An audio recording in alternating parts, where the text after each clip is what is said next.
Olá, sejam bem-vindos à série de Bioquímica Prática. Prontos para acompanhar o experimento de hoje? Então, fiquem com a gente que nós temos muito para aprender juntos.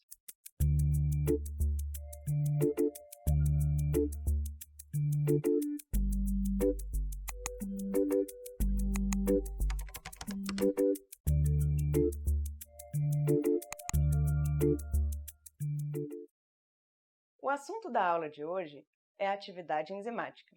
E para você entender tudo sobre isso, nós vamos primeiro fazer uma breve revisão sobre as enzimas.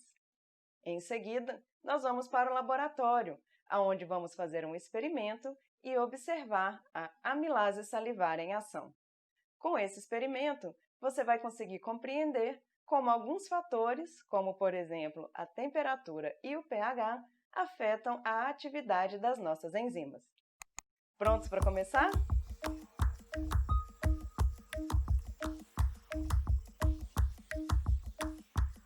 As enzimas são catalisadores orgânicos. Sua importância para a manutenção dos processos químicos associados à vida pode ser resumida em uma única palavra: tempo. As enzimas aumentam a velocidade das reações químicas de uma maneira extraordinária e, com isso, conseguem diminuir, e muito, o tempo em que essas reações acontecem. Como exemplo, nós temos o complexo enzimático chamado de glicina desidrogenase. Ele faz a descarboxilação do aminoácido glicina e é um dos campeões em economia de tempo. Se fôssemos esperar que as moléculas de glicina contidas nesse volume fossem totalmente descarboxiladas, sem a presença de nenhum catalisador, ficaríamos aqui esperando, talvez, mais ou menos, uns 5 bilhões e meio de anos. Só para você ter uma ideia, isso é 1 bilhão de anos a mais do que o tempo de existência do nosso planeta Terra. Porém, com a ajuda da enzima glicina desidrogenase, presente na membrana interna das mitocôndrias, diminuímos esse tempo de descarboxilação para apenas alguns segundos.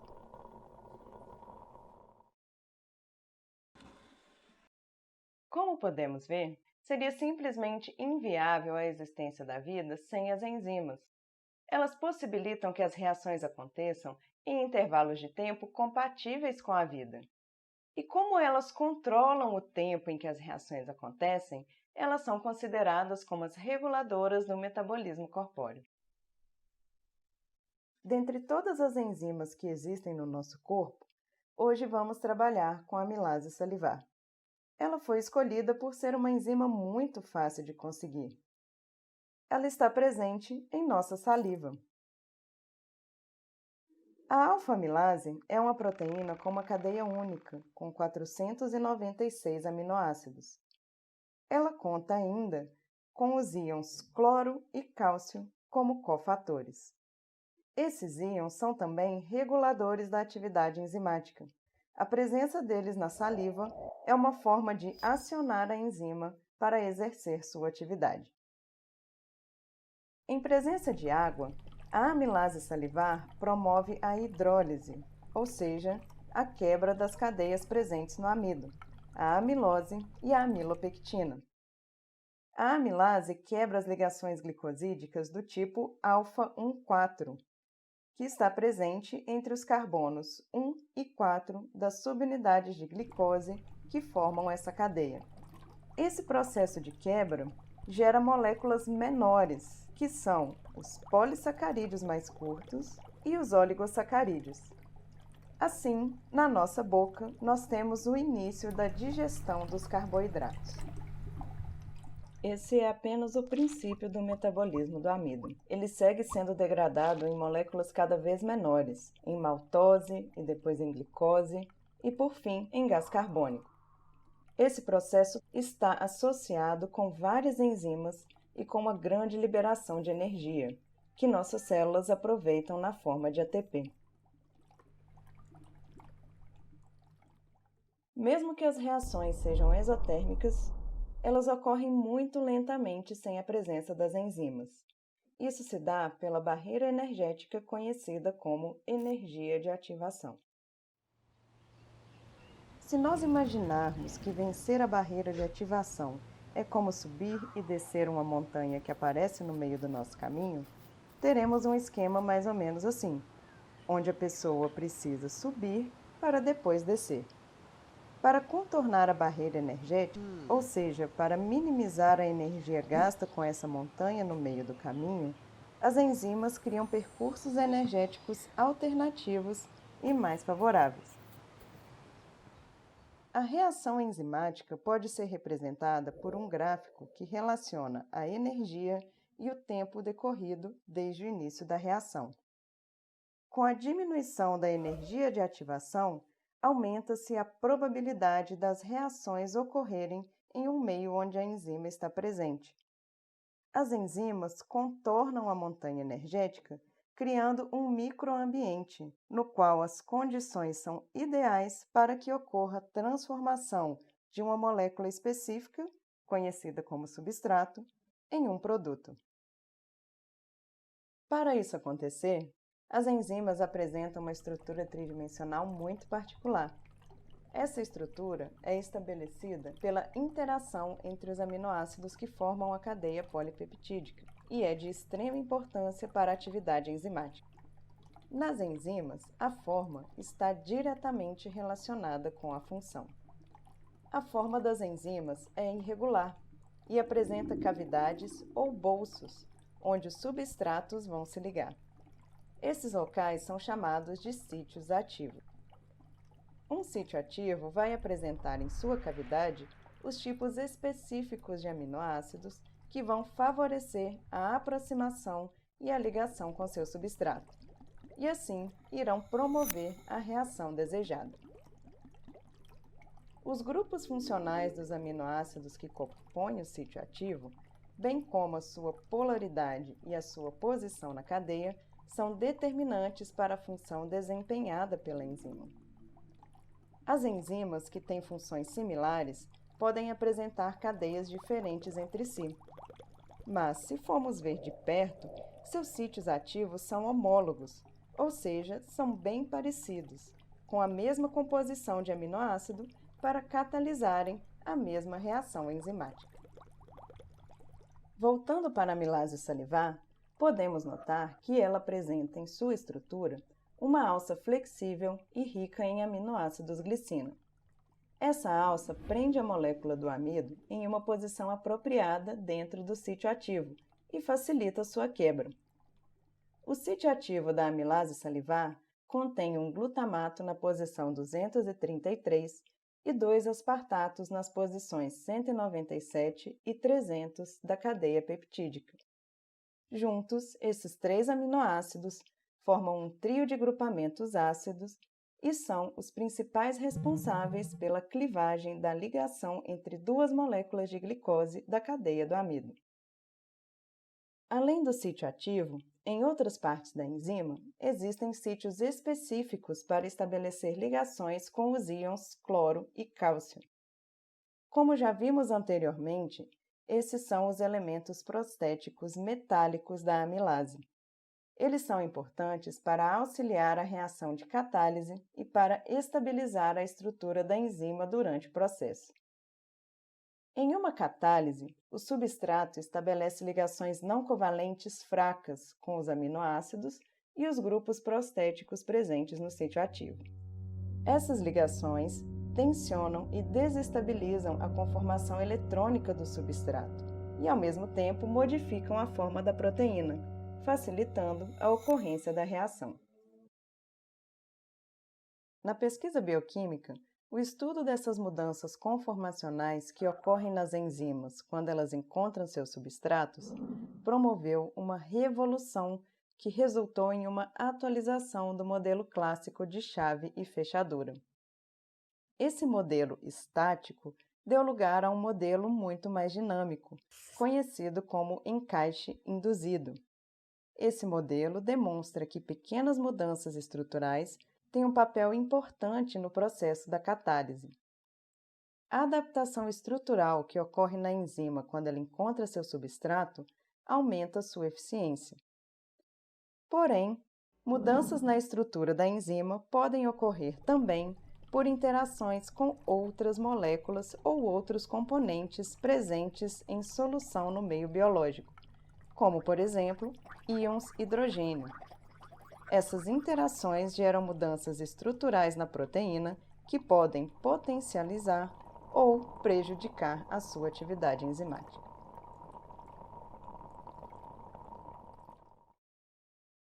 No experimento que faremos a seguir, vamos observar como a temperatura e o pH, que é a concentração de hidrogênios em solução, podem afetar a atividade das enzimas. Para isso, nós vamos contar com a ajuda da Ana Luísa e do Felipe. Prontos? Então peguem seus jalecos e vamos para o laboratório.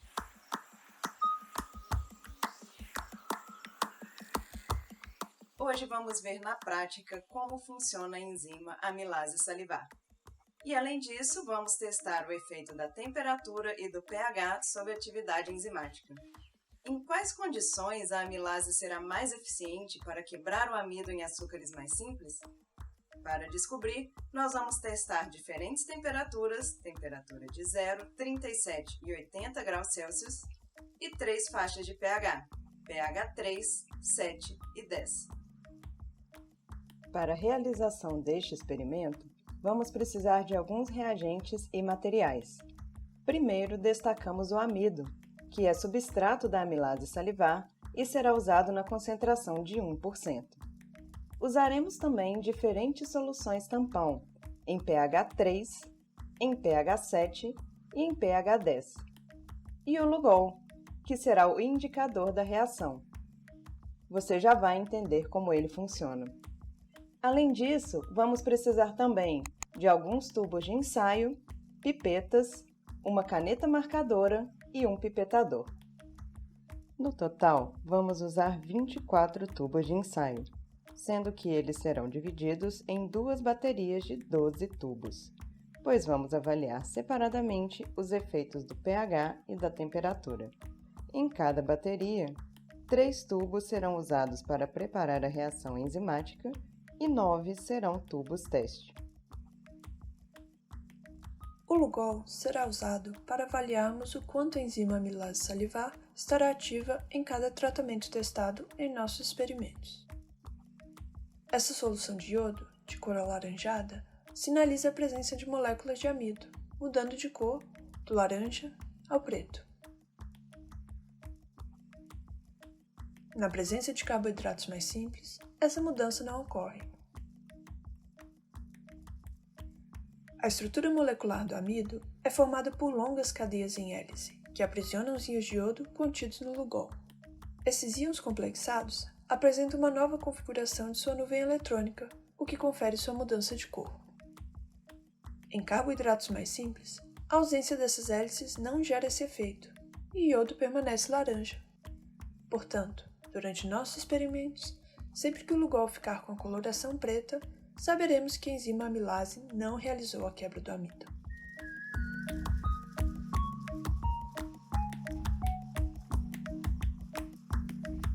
Para demonstrar experimentalmente a influência da temperatura na atividade enzimática, vamos primeiro preparar 3 tubos de ensaio. Em cada um dos tubos, vamos colocar 1 ml da solução de amido, que é o substrato da enzima amilase salivar.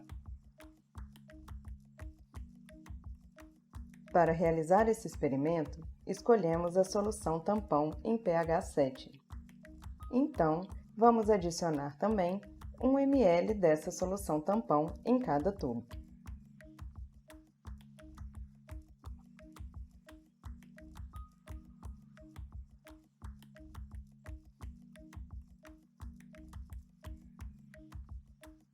E para finalizar, cada tubo de ensaio receberá ainda 2 ml de água destilada.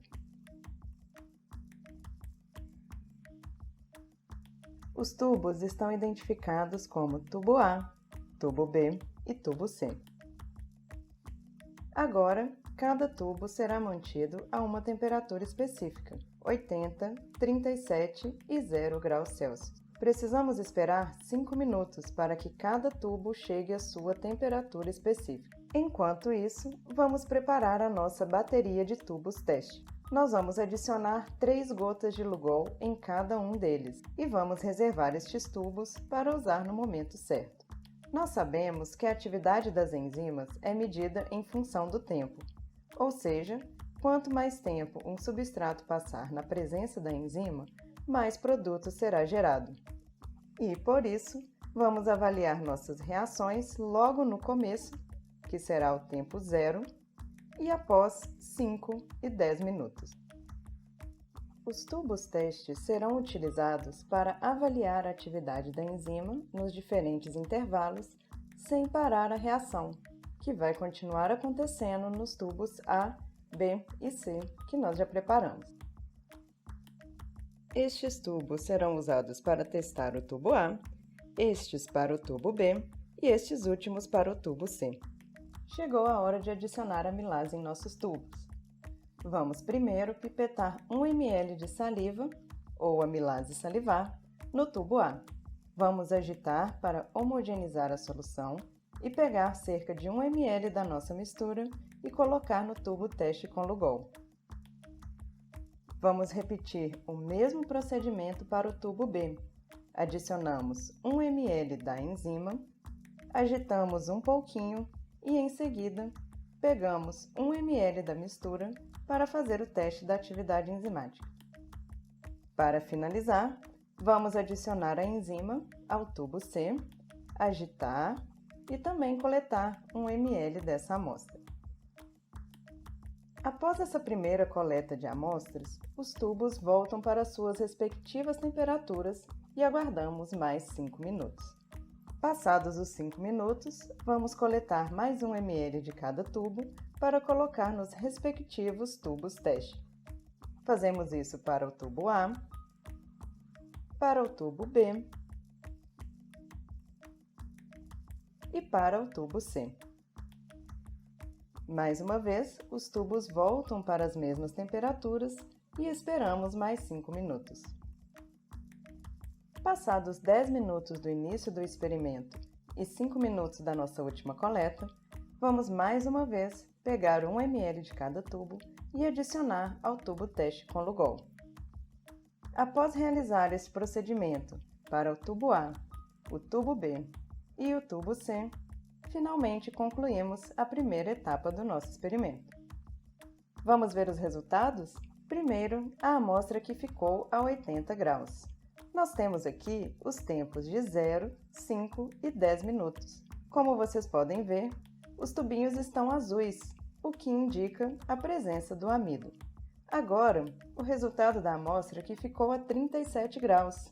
Aqui podemos perceber que a coloração mudou ao longo do tempo, indicando que a concentração do amido diminuiu. E, por fim, temos o resultado da amostra que ficou no gelo. Assim como na primeira amostra, todos os tubos ainda estão azuis, indicando a presença do amido. Vamos entender o que aconteceu nesse experimento que acabamos de concluir? No tubo que ficou em alta temperatura, as 3 amostras que foram retiradas em diferentes tempos de reação ainda continham amido. Podemos perceber isso porque o Lugol, que é o nosso indicador, ficou da cor azul. Se as amostras têm amido, significa que não houve quebra de substrato, então a enzima não estava ativa. Quando a amilase permanece à temperatura de 80 graus Celsius, ela deixa de ter a sua conformação nativa, ou seja, ela sofre uma desnaturação, e o substrato não alcança o sítio ativo e por isso não é quebrado. Já as amostras retiradas do tubo que permaneceu a 37 graus Celsius não apresentaram a coloração azul. Na amostra retirada imediatamente após a adição da amilase, observamos uma cor parecida com marrom. Isso acontece porque ainda temos um pouco de amido. Afinal de contas, nossa enzima acabou de começar o seu trabalho. Com o passar do tempo, em 5 e 10 minutos, podemos observar que as cores das amostras ficam cada vez menos escuras e mais próximas do amarelo, indicando que o amido não está mais presente. E por que é que não temos mais amido? Porque a enzima amilase exerceu a sua atividade e quebrou todo o amido que estava no tubo. Podemos concluir que essa temperatura é ideal para a atividade da amilase.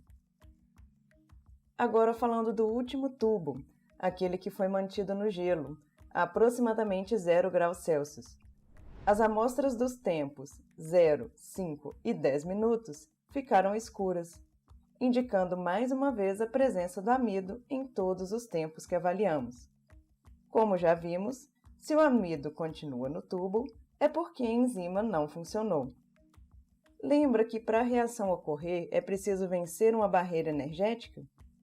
Nessas temperaturas muito baixas, nem mesmo as enzimas conseguem fazer com que a reação aconteça. Agora que você já entendeu o efeito da temperatura sobre a amilase, vamos para o próximo experimento? A partir de agora, nós vamos testar diferentes pHs.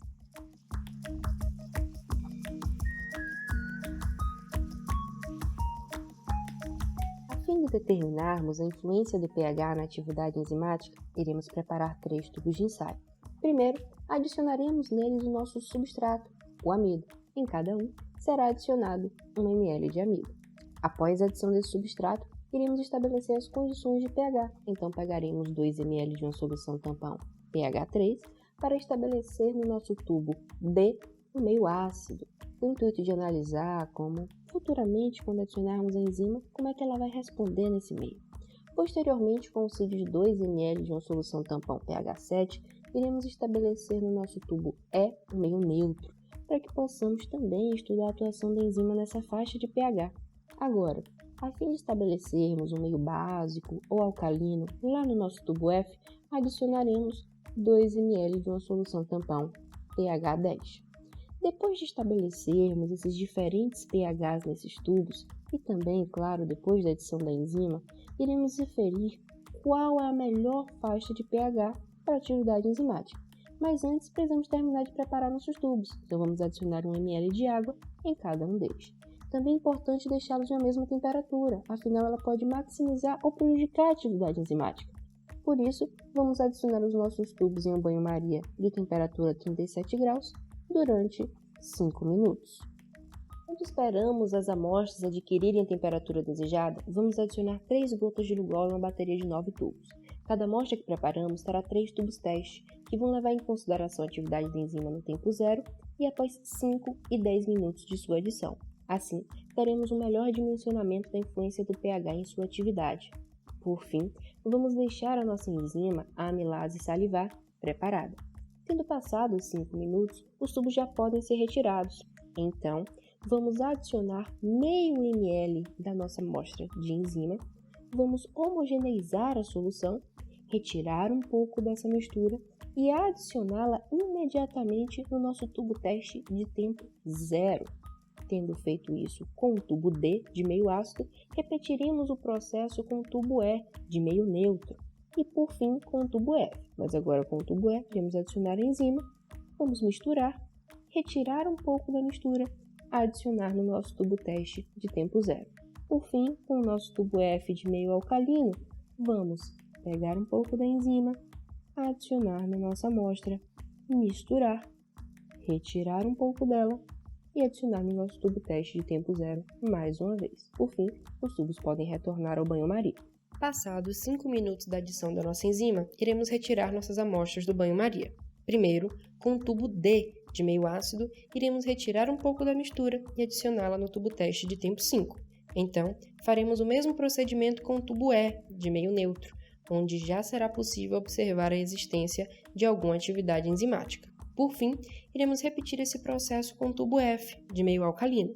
Posteriormente, vamos recolocá-lo no banho-maria junto com os outros tubos por mais 5 minutos. Após mais 5 minutos, podemos retirar nossos tubos do banho-maria. Primeiro, com a pequena amostra do tubo D, iremos aferir a atividade da enzima passados 10 minutos desde sua adição no tubo. Com o tubo E agora, iremos fazer o mesmo, retirar um pouco da mistura e adicioná-la ao tubo teste de 10 minutos. Por fim, faremos o mesmo procedimento com o tubo F. Assim, seremos capazes de aferir a atividade enzimática após 10 minutos do início do experimento. Agora, vamos aos resultados. Para a amostra D, de meio ácido, mesmo com o decorrer do tempo, não observamos atividade enzimática, uma vez que o Lugol indica a presença de amido em todos os tubos. Para a amostra E, de meio neutro, observamos que com o decorrer do tempo há um aumento da atividade enzimática, uma vez que gradativamente a mistura vai revelando menos presença de amido. Por fim, para a amostra F, de meio alcalino, também observamos a presença da atividade enzimática com o decorrer do tempo, contudo, é um pouco menos acentuada do que a amostra E, o que nos indica que o meio neutro seja a faixa de pH ideal para a ação da amilase salivar. Com o fim do nosso experimento, é o momento de entendermos mais a fundo os nossos resultados. No tubo D, que foi submetido a uma solução tampão de pH 3, ou seja, onde tínhamos um meio ácido, todas as amostras dos seus tubos teste ainda continham amido. É possível fazer essa afirmação porque o nosso indicador, o Lugol, adquiria uma coloração mais escurecida. Se todas essas amostras contêm amido, nossa conclusão é que não houve quebra significativa do substrato. Portanto, podemos inferir que nossa enzima, a amilase salivar, não estava ativa. O que explica esse processo é que o pH ácido afeta a conformação nativa da amilase, fazendo com que essa sofra uma desnaturação e acabe se tornando incapaz de realizar sua atividade catalítica.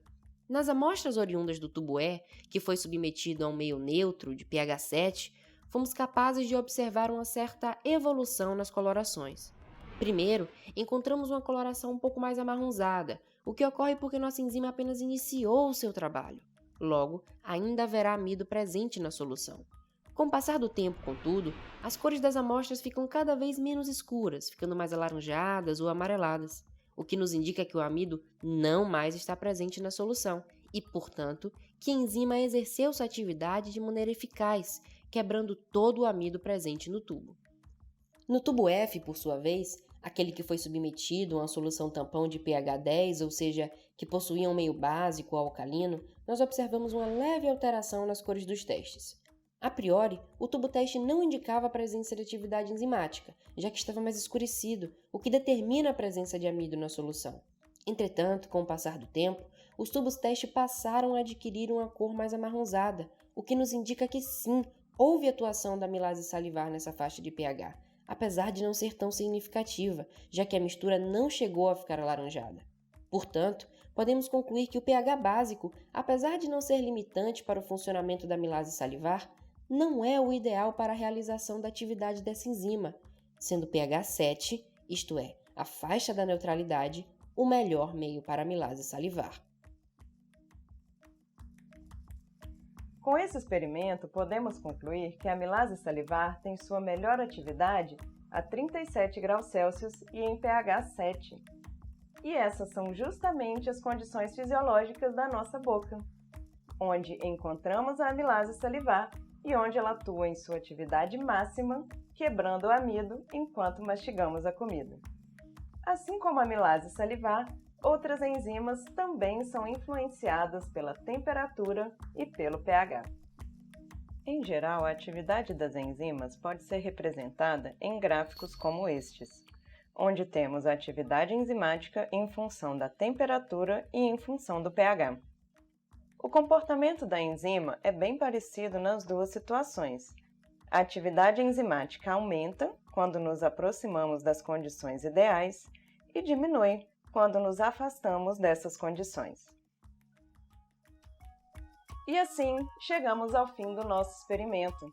Eu espero que vocês tenham gostado e compreendido o funcionamento das enzimas.